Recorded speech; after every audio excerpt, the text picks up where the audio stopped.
Valmik कराडांनी surrender केलं, दुसऱ्या आरोपींनी सरेंडर केलं, पोलीस पकडू शकले नाही, त्यामुळे पोलिसांबद्दलच आता प्रश्न उपस्थित केले जात आहे. काय आहे, बीडचे पोलीस खरं तर अनेक पोलीस अधीक्षकांचा जो अनुभव आहे, अनेक जिल्हाधिकाऱ्यांचा अनुभव जो आहे, तिथे नेहमी मर्जीतला माणूस, आता मला माहित नाही नवीन जो नवनीत नावाचे एसपी गेले, पण यापूर्वीचा इतिहास असा आहे की कराडलाच बॉस मानून, बाप मानून त्या ठिकाणी पोलीस वागत होते. आणि आजही पोलिसांच्या भूमिकेवर 22 दिवस त्याला पकडू शकले नाही. त्यामुळे पोलिसांची प्रतिमा मलिन होताना दिसते. गृहमंत्र्यांनी याकडे लक्ष दिलं पाहिजे.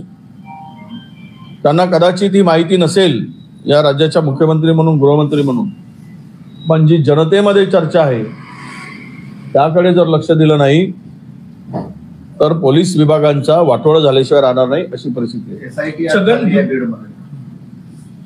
आज बीडमध्ये चालली आहे. नाही, मला वाटतं की सीआयडीचा तपास सुरू होता, आता एसआयटी आणली. हा तपास भरकटण्यासाठी तर नाही साहेब. एसआयटी नेमायची तर पूर्वीच नेमायला पाहिजे होती.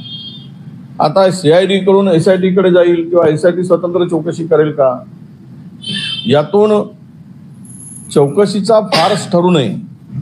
एसआयटी नेमली म्हणजे काय राज्याबाहेरचे पोलीस नाही, राज्यातीलच अधिकारी आहेत.